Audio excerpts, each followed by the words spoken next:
People leave college with their teacher certificate in hand, and they go into a classroom and come to find out they've never really learned how to teach. First Lady Laura Bush. For an airplane pilot, flying solo the first time is always a scary experience.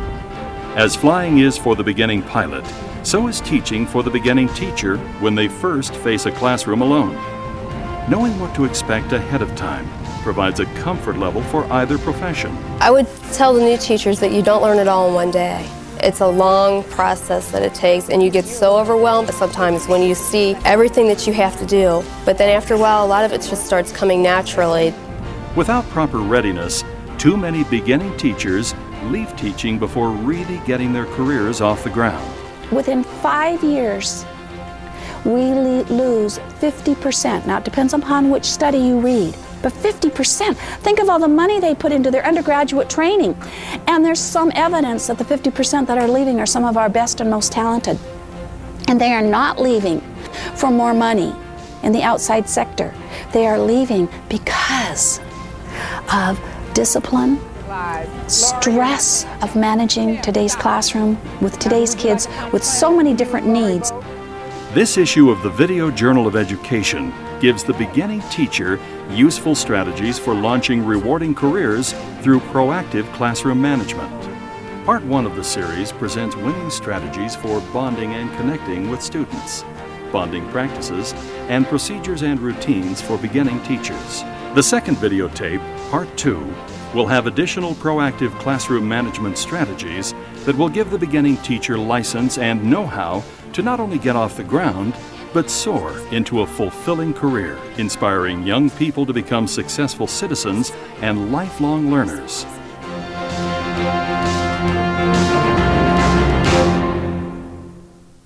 Yes, good. Dr. Carol Cummings is a renowned leader in teacher education. She conducts workshops worldwide on classroom management and curriculum issues.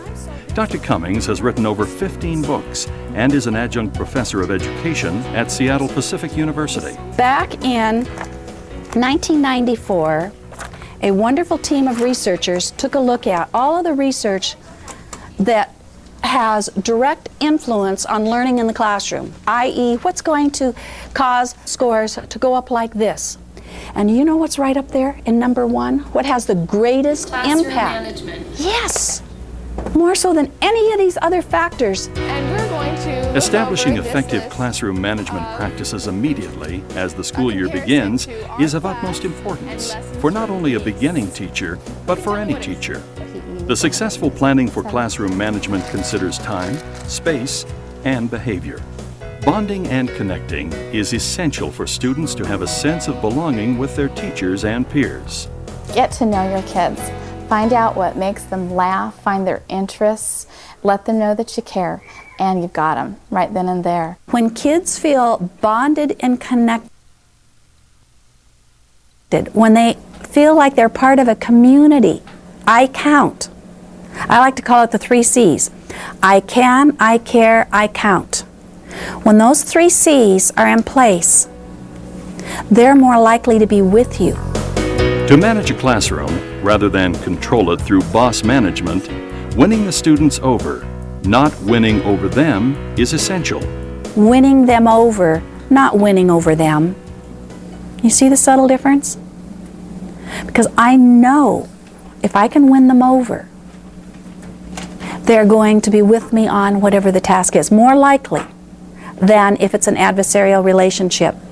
Many veteran teachers feel that the only way to control their students is to act on the "don't smile until Christmas" idea. I am going to throw that out the window.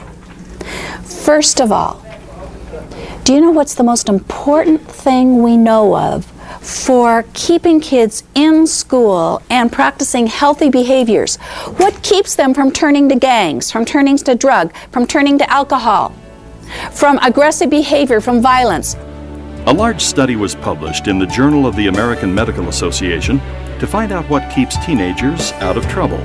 Dr. Cummings shares 2 of the most important findings of what helps teens most: the family connections and feeling close to teachers in school. They had a sense that they truly belonged. They could communicate with their family. But I think number 2 is why we're here. Look at number 2. Feeling close to teachers is by far the most important school-related predictor of well-being. Overriding class size, rules, all the structural things. It's the human element of the teacher making a human connection with kids. It's the bottom line. Yes, connect with your kids. Incredible! Melody Linton, 4th grade teacher at Hoover Street Elementary in Los Angeles, California, tells her students from day one that she cares for them. I can guarantee you, you will receive lots of love in this classroom, and it goes vice versa. In order to receive love, you must give love, and I know that you will. Please smile. Please give them that sense that I belong, I count, and if I'm not here, she's going to miss me. Most important thing to establish right at the beginning of the school year. At Gamble Elementary in Cincinnati, Ohio, Jill Oakes frequently compliments her 2nd grade students. Tian, what is your adjective? 3. 3. Oh, very good. You remembered that all numbers are adjectives. Giving compliments is one of the simplest yet best ways of winning students over. To bond with her students, Carla Ziesman, also a 2nd grade teacher at Gamble Elementary, compliments good behavior as often as she can. Good job. LaDante has all 3 of his out and ready. Ashley Holiday had those in her daily folder. She got them out right away. She knew exactly where they were. Good job. Ooh, Alex, that's incredible. Yeah, Mrs. Linton uses compliments to encourage good behavior during work time. I like that heart. Bonding and connecting can be achieved through one-on-one interaction, sharing something personal that is appropriate, maintaining high expectations, networking with parents, nurturing a sense of community, and establishing classroom rituals and traditions. Oh, are you okay, sweetheart? One-on-one interaction. Every student needs to develop the feeling of belonging, the sense of being connected to others. Good to see you. I missed you yesterday. That's one-on-one time. Writing and pictures?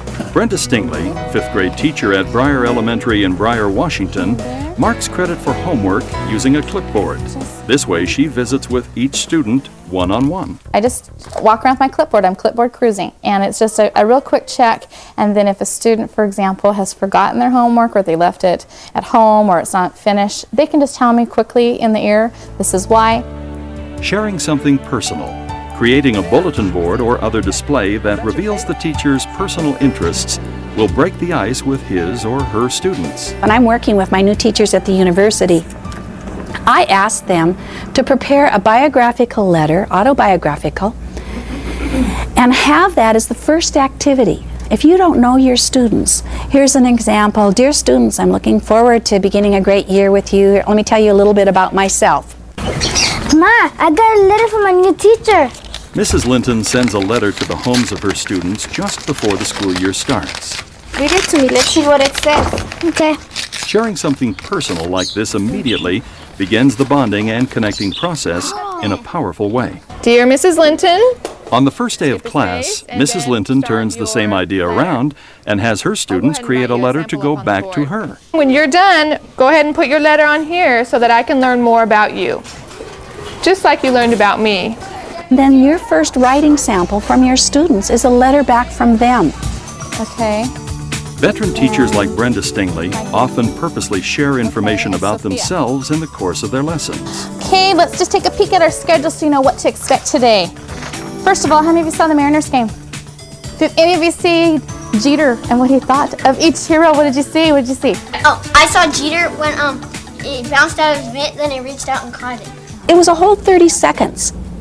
But what were her kids learning about her? She likes baseball. She takes time. She goes to baseball. She's up on it. And that's an example of bonding and connecting. Having high expectations. Dr. Cummings presents two examples of questioning, one of which shows high expectations. Who can tell me the definition of proactive? Oh, and one hand went up. Now, let me model it this way. Earlier today, I gave us a definition of what a proactive teacher is and does. All of you ought to be able to know that definition of proactive. Nod your head if you can think of the definition of proactive. all right. I get 100% of you. Yes, all right. And then I'd call on someone. Which one showed higher expectations? The second one. Yeah. That was like, I believe that all of you can do it, and I'm going to set you up. And that's how subtle high expectations are. Networking with parents. Communication between parents, teachers, and students, and getting parents involved in school will improve learning performance. The sense of community means within yourselves, among yourselves, that you all count and people are counting on you. And we're going to have to do that. It doesn't just happen. Because if you don't work to build a sense of community, the kids will do it on their own and you'll have cliques. But is everybody in the clique? Not a single student should feel isolated, alienated, or polarized. You're either doing your patterning. Mrs. Stingley incorporates practices that encourage a sense of community, such as a VIP program that gives each student a chance to be a valued member of the class. Every week there's a student that's our VIP, and they usually come in and they kind of bring in special things to them, memorabilia, pictures of their family, trophies, etc. They sit here for the week and they're my right arm. Anytime I need something to be done in the classroom, they just assist me out, and they're the VIP for the full week. What I will be. Mrs. Stingley also builds a sense of community through pledges near the beginning of the day. One nation, under God, indivisible, with liberty and justice for all. Our job here at school is to learn. Hopefully we will become lifelong learners. In that process, we will try to care very much for each other. Kids just love rituals and traditions. There's something secure for your most at-risk kids. I do believe you have a few at-risk kids, yes? I've never met a school today that doesn't. If anything, they need the security of some predictability and rituals and traditions. Hang up your coats, get your drops in a bucket, and get rolling. At Cedar Way Elementary in Mount Lake Terrace, Washington, Lorna Dunstan involves her third graders in a daily ritual. They recite affirmations and motivational quotations. Since it's Monday, I get to lead the affirmations. Ready? Sit up tall. Affirmation number 1, get ready.